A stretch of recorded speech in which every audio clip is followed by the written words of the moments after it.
Grandma DC back here, and this is like the third day. I slept and slept and slept. Oh my goodness, let me get you in here.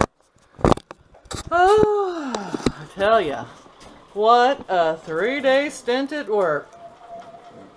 And my Christmas ball only talks when you can't hear it.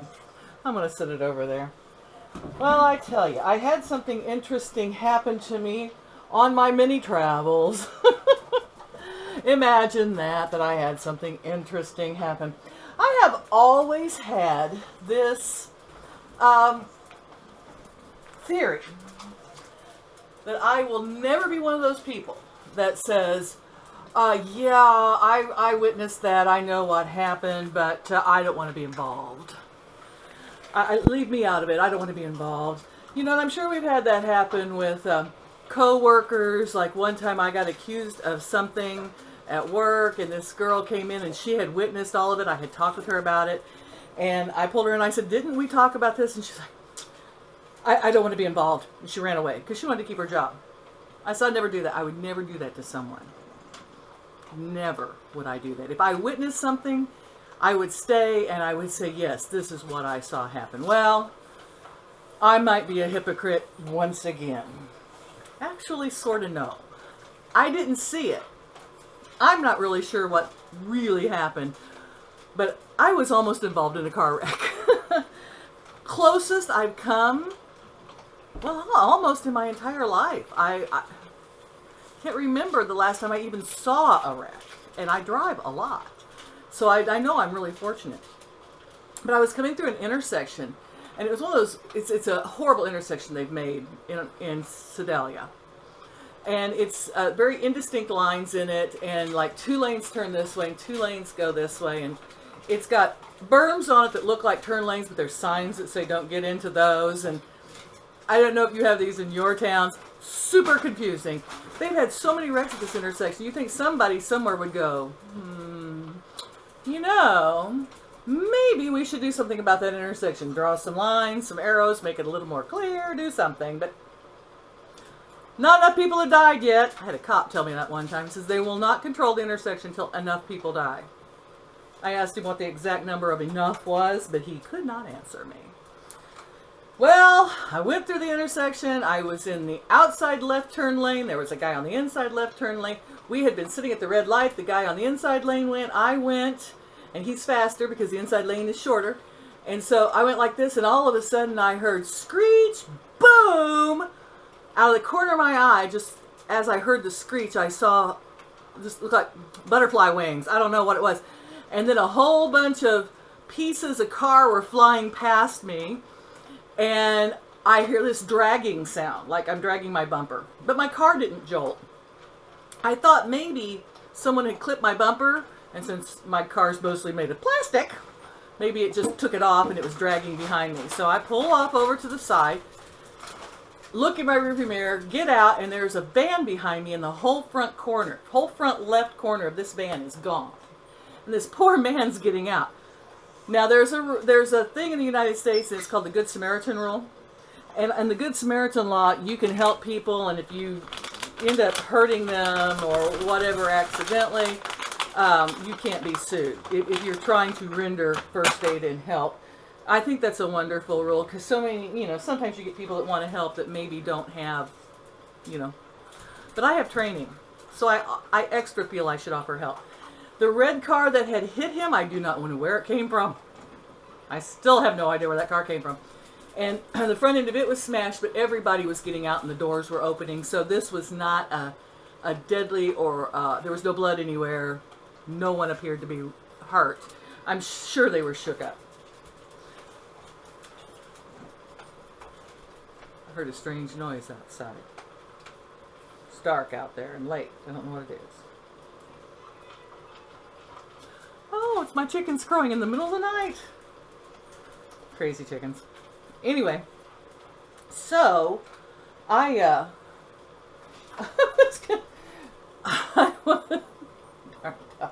hang on. It wasn't you. You not fat, you naked. It's been pretty warm here today, so Scud's naked. So happy Mama was home after 2 days. Yes. Say Grandma come over and checked on you. But, where was it? Oh, the wreck. I just left y'all hanging there at a wreck, didn't I? Nobody was hurt. And the guy, he said, looked at me up at the van. He goes, what happened? I'm like, I have no idea. But I was going to stay because I was certain, me and the guy that went on, the guy on the inside, he just went on, had the green light. And there was tons of people at this intersection. They were all out at the intersection. They were all looking up towards me and this man. And I finally thought to myself, you know, I really don't want to be involved. I felt terrible. But I'd been at work for so many hours. And then, of course, your mind starts playing tricks on you. And my brain was like, was the light green? Were you really paying attention? Did you just follow that other guy through the intersection? I'm certain it was green. I'm positive it was green. But we all know the human mind, don't we? Oh, yes. Especially mine. Mine is like, you are the evil one. You are the one that was wrong. You're always wrong. Negative talk. I've heard it from my family for so long that it comes back. I'm fighting it. I am finally standing up and going, you know what? You can't hurt me anymore, negative talk, because I'm pushing that out and toxic people out of my life. So, I left. Feel free to comment below what you know what I am. I feel terrible for leaving. But I actually, when I thought about it, I didn't see anything but a flash out of the corner of my eye. I am certain me and the other guy had the light, and I am certain there were at least 1,000 other witnesses that were down there looking at us. Jeez. Stress eating. At least it's something fairly keto friendly. So, I had my Chinese on this trip. I had a client that wanted to go eat Chinese. And so we went and had Chinese, and it was good. It was infinitely better than the frozen pizza I cheated with, which tasted terrible. And I think that it is now out of my system. Not the first yet. The first is Sunday morning. I don't have to work now. I got a call from one of my bosses, and she said that somebody else wanted the hours on New Year's night. It pays double for 8 hours. And I said, you know what? Merry Christmas to me. I have had enough overtime. And besides, we all know in the United States, if you work over 56 hours a week, you're working for free, because it all goes to taxes after that. I don't know if it's that way in other countries, but it is in ours. I mean, you're making a little bit of money, but it's like maybe $3 an hour, if that, to bring home. So I gave it to the person that wanted it. And then hours came open tonight, which is my usual night off. And since my boss had lost hours on Christmas Day that she was going to work, I asked her if she wanted them, and she said she did.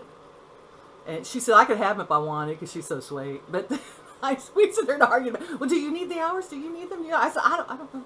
I'm good. But I will take it if you... I love it when we do that. That's looking out for each other, you know. So she's going to be doing a double tonight. That's the way it goes. When you take care of people, for those of you who don't know what I do, well, I take care of developmentally challenged people. And when you do that, you know, we can't just put them in crates. I mean, somebody has to be there. And if that's 24 hours a day, then it's 24 hours a day. And that's okay, because they're our friends and our people and our loved ones.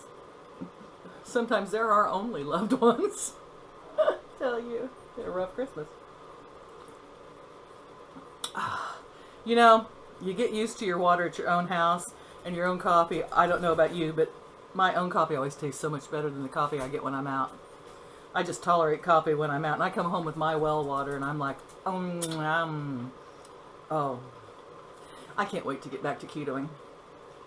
I cannot wait to get back to feeling good. I can't wait to get back to it. I'm really excited for this year to be over. Real ready for it. I hope you are too. I love you all. Thanks for watching. I'm sorry my videos haven't been like super entertaining lately. I think it's funny. I guess, welcome some of my new subscribers. You guys say the funniest things. Cracks me up. I love it. Okay, baby dolls, I'm out of here. Don't forget to like, share, subscribe. Especially just hit like. Like I said, I won't come around and bug you. It's kind of important right now. I don't know why. And I will tune in tomorrow. I've got all weekend. All I've got to do is like reinforce the well house because we're going to have another Arctic snap next week. If I get that taken care of and I get extra water in the house, so when I'm frozen, I have water. Have a good week. Bye-bye. Oh, dang it. I was going to say, you know you're fat when your mama tosses you a snack and it lands on your back and you can't find it. But he knocked it off and found it. So anyway,